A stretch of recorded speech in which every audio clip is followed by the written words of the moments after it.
So I will now introduce my colleague and today's keynote speaker, Dr. Peter Pasedach from Hamburg University. Peter is a research associate at the Department for Indology and Tibetology of Hamburg University. He's a Sanskritist specializing in court poetry and yoga-related texts. He's taught Sanskrit and related topics in Hamburg, Göttingen, and Leiden. He's actively involved in the building up of the focus of yoga studies at Hamburg University and has been one of the main organizers of the third Yoga Darśana Yoga Sādhana conference and is one of the founders of the Yoga Studies Research Network. You'll hear all about this from Peter now. And if you want to learn more about Peter and all of our other speakers, their bios are on our conference website, which you can go to and learn more about them there. His keynote today is titled Building the Future of Yoga Research, Institutions, Collaboration, and Integration. Welcome, Peter, and I will share your slides for you.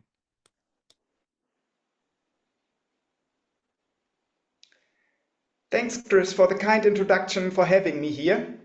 Thanks also to your team at Arihanta Institute for organizing this conference, and thanks to all of you in the audience for your interest in the topic. Furthermore, I want to say sorry to those I do not mention by name for their contributions. We are simply too many. The topic of my paper is Building the Future of Yoga Research, Institutions, Collaboration, and Integration. Next slide.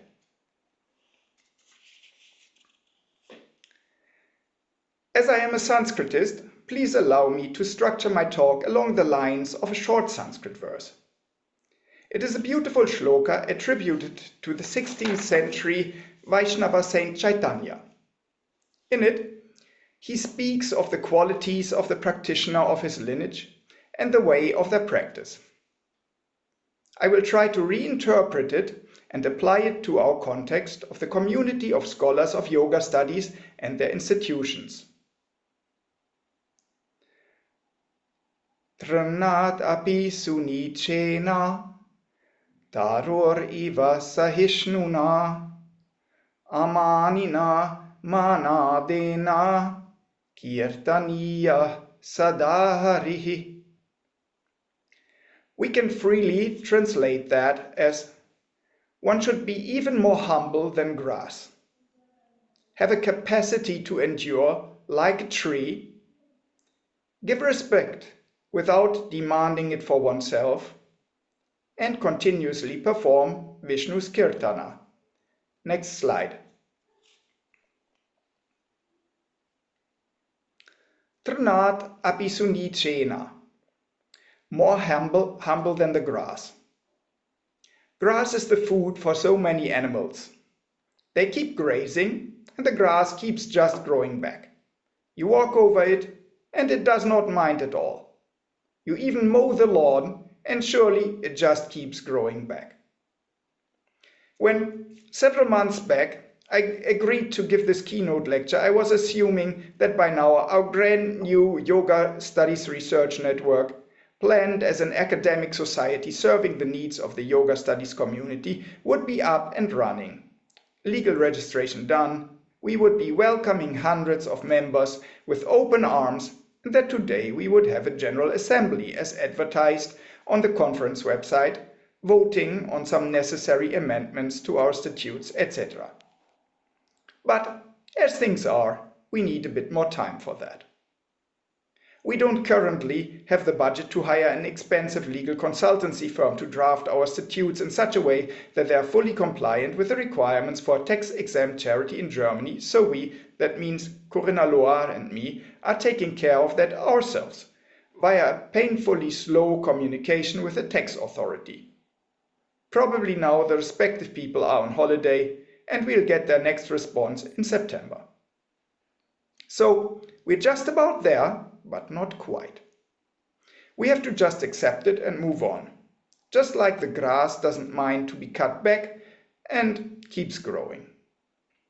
In a way, we have everything we need already, a community of hard-working researchers with different collaborations such as the YDYS conference series and the yogaresearch.org website already taking place. Perhaps the situation is one way we can apply the image of grass to an institutional level on the field of yoga studies. Some people actually warned us that it might be better to just stick to such smaller collaborations devoted to concrete tasks, and that the bigger academic society might just create lots of unnecessary work or even become a stage for people to fight with each other and not be of that much benefit to the community.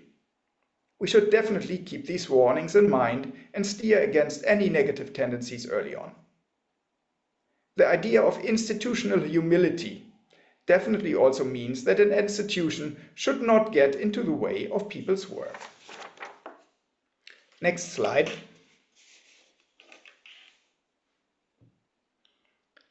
In the second verse foot, Chaitanya tells us to be as enduring and tolerant as a tree. Taror iva sahishnuna. Trees provide us with oxygen to breathe and give us shade. Different birds and other animals have their nests in their branches, and the trees don't mind. Some trees also provide us with fruits or nuts. On the institutional level, the tree image could stand for the institution being an important part of the ecosystem of yoga studies, quietly supportive, not dominating. How did I actually get involved into what I'd like to call the infrastructure of the yoga studies community? There was a crucial point involving all three institutions, the website yogaresearch.org, the YDYS conference series, and the Yoga Studies Research Network as an academic society. In early 2022, Elizabeth De Michelis and Mark Singleton were preparing to pass on into new hands the responsibility for the website, then called modernyogaresearch.org. Hesitatingly, I accepted, with the third member of the site management, Susanne Newcombe, thankfully remaining on board, and Chris Miller joining soon after. One of my first tasks for the website was when during the 2022 YDYS in Kraków, it had for technical reasons been temporarily deactivated and the process to get it back online appearing everything but straightforward. I somehow restored it from backups using a mixture of Linux magic and good fortune. More important, however, was a meeting at the end of the conference, which was announced just as dealing with the future of the modernyogaresearch.org website, but which very quickly developed into a relaxed and open brainstorming session about the yoga studies community and its infrastructure as a whole. It was in this meeting where the idea of an academic society was brought up, as also the idea to have the next YDYS conference in Hamburg. An email list was set up, and the discussions continued online and on regular Zoom meetings with subcommittees forming and so on. So, if as institutions we want to be like a tree in the ecosystem, we'd be providing services and infrastructure to the community. As for example, giving us the possibility to open a separate bank account for the yogaresearch.org website instead of running it from a private bank account. Setting up and maintaining the database of conference participants and taking care of other aspects of the continuity between the conferences. Taking load off the shoulders of individuals, running these diverse services for the community and finding more sustainable ways of getting the work done in a collective way. For the website, which used to be modernyogaresearch.org and which for the most part used to be a directory of researcher profiles, a group of about 10 people formed itself, each contributing different skills and meeting regularly to keep each other updated and discuss the direction of the work. After some discussion, the name of the website was changed to yogaresearch.org, reflecting the fact that a major part of the work featured on it deals with the history of yoga and its early modern or pre-modern texts. Next, the graphical appearance of the website was enhanced, thanks mostly to Jackie Hargreaves, who besides her own website, theluminescent.org, and many other duties in the yoga studies community, took over a lot of important tasks for yogaresearch.org as well. Sally Brown conducted a user study for the website, helping us to understand better the needs of its users. Agi Wittig led a number of interviews with senior yoga scholars which provide a new type of content to the site. Currently, we are setting up a directory of important publications, which is one of the first contributions of Alessandro Esposito Brescia, who is replacing Chris Miller as one of the site managers. Laura von Ostrowski has begun to develop a social media presence which keeps attracting new followers. Thus, the website has been revived and is expanding into new directions.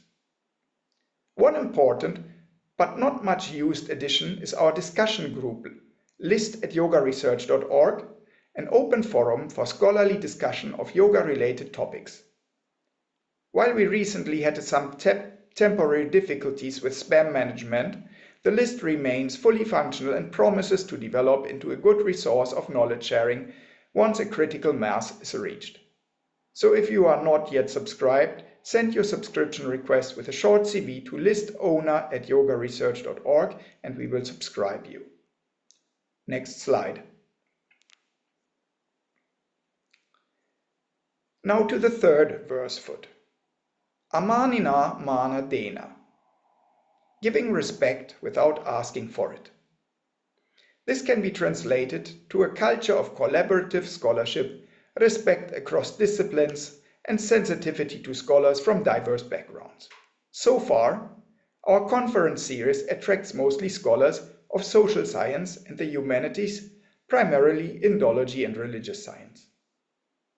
Already on this level, it is often difficult to judge the quality and significance of a piece of scholarship from a different discipline. If we want to be serious about an interdisciplinary approach, we have to build up interdisciplinary networks in the way as is happening in the context of the YDYS conferences. For the Hamburg conference in particular, I should mention the interdisciplinary team of reviewers which sieved through an abundance of abstracts, studying and discussing all of them before coming to a decision regarding their acceptance. If we are to extend into disciplines such as sport science, medicine or psychology, the challenge of interdisciplinarity will become even higher. It was a great honor to host last year's conference, a task involving lots of work, which however shared with a great team, both the wider one just mentioned as well as the local one doing most of the actual work on site was very much a pleasure too. Particularly Corinna Loa and Anja Nicodem's contributions were indispensable. Without this team it would not have been possible. We had a bit of a competition for the site of the next conference. After discussing among all the candidates, it was decided to have the next conference 2026 in Paris and then another one 2028 in Turku. The current conference, hosted by Arihanta Institute, is the first time YDYS comes to an online-only format. In any case, we can see that there is immense interest in this conference series and that it is likely to grow in many ways in the near future. Next slide. The final verse foot, Kirtaniya Sadahari, constantly do the Kirtana of Vishnu, is perhaps the most difficult to apply to the scholarly context. Kirtana, changing the names of deities, is a musical expression of devotional sentiment. This expression can be of different aesthetic quality depending on the musical training of those performing it. In the scholarly context, this bhakti is somewhat parallel to an excellent scholar's dedication to the research, keeping them constantly engaged. Next slide. To conclude, the future of the yoga studies community looks bright, and there are many ways to get involved and contribute, which is interdisciplinary network building at its best. Do follow our website and channels, subscribe to and participate in discussions on our mailing list. You will hear from us once the Yoga Studies Research Network's registration has been finalized and we accept membership requests. Thanks, and the floor is open for questions.